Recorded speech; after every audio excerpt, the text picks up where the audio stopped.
Salut Richard. Salut Jean-François, je peux commencer par une bonne nouvelle? Oui, ça va faire du bien. Écoute, aux États-Unis, c'est fini, c'est terminé, ils ont réglé la pandémie, Ouais. c'est fini. Je me doute où tu t'en vas, là. J'entendais à CNN, t'as vu la mairesse de Las Vegas? Je sais pas Ouais. si t'as entendu parler de Ouais, ça. ouais. La mairesse de Las Vegas qui a accordé une entrevue, puis a dit, faut réouvrir tous les casinos, tous les hôtels, les restaurants, les boîtes de nuit, les bars, les salles de spectacle. Elle, c'est terminé. Puis Ouais. là, Anderson Cooper lui demande en disant, oui, mais vous allez faire comment pour la distanciation sociale dans les casinos? Elle dit, c'est pas mon problème. Je m'en fous totalement. Je m'en fous, il faut réouvrir la ville. Fait qu'elle est prête là, à ce que Las Vegas soit comme avant, là, que des gens partout à travers le monde qui C'est s'en ça. vont à Las Vegas, là, puis qui vont jouer au casino. Il s'est rien passé. On recommence Incroyable. comme si de rien n'était. C'est ça, il n'y a rien là, c'est fini, là, c'est l'été, il faut s'amuser, il faut avoir du fun. Écoute. Là. Et ils se sont même proposés, je pense, comme groupe test pour voir quel va être l'effet d'annuler la distanciation sociale sur le nombre de morts. Quand on dit être des cobayes, là, c'est un peu ça, là, finalement. Écoute, quelle irresponsabilité incroyable. Richard, tu voulais revenir ce matin sur les effets pervers de cette fameuse et très généreuse aide d'urgence du fédéral à PCU. Là. Hey, savais-tu qu'on avait tant d'argent que ça, toi, au Canada? Moi, je le savais pas. Je pense qu'on invente, on jasais avec imprime. des amis. Écoute, ça a pas on a découvert finalement la façon de faire pousser de l'argent dans les arbres. Là. Ça doit être dans des serres spéciales quelque part là, dans le fond d'un petit village. Écoute, là, il y a bien sûr l'aide d'urgence, la fameuse prestation d'urgence. Il y a l'aide aux entreprises.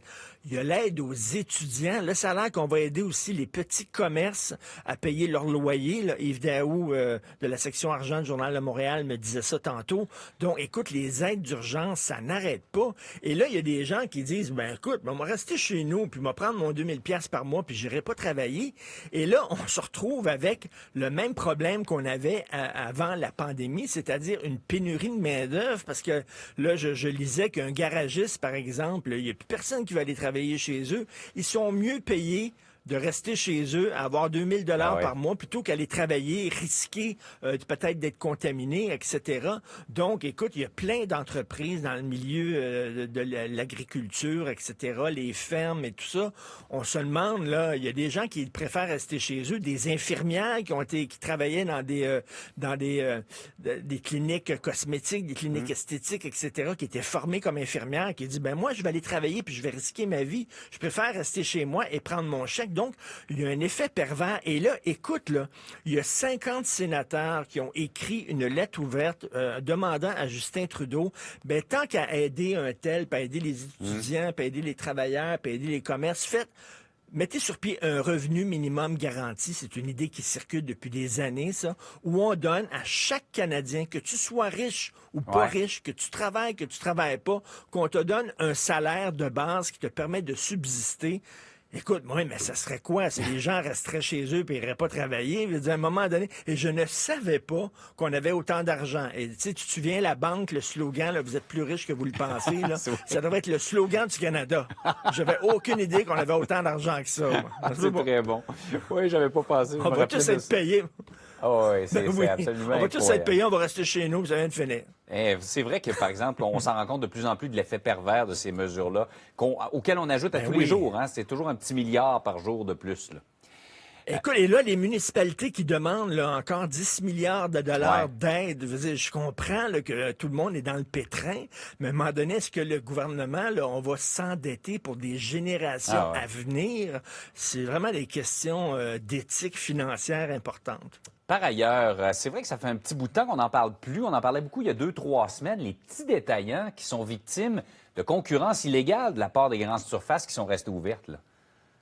Écoute, regarde, prends les librairies. Les librairies n'ont pas le droit d'être ouvertes parce qu'on considère que ce n'est pas un service essentiel. Tu peux acheter des livres chez Costco.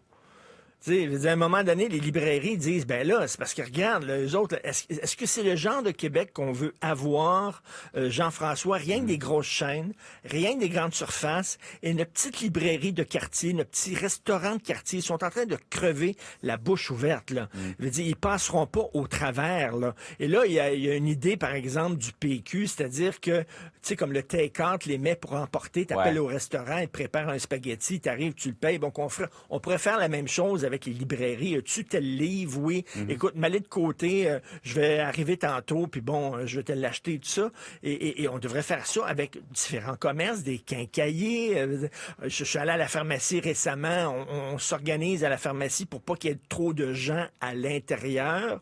Les gens attendent à l'extérieur, comme à la SAQ exactement. Pourquoi on ne ferait pas ce genre de choses-là pour aider les petits commerces à passer au travers? Parce que moi, ça m'intéresse pas là, d'avoir un Québec rien qu'avec des magasins à grande surface, puis pas le petit quincaillier du coin, pas le petit restaurant du coin, pas ma petite librairie qui me connaît, puis tout ça.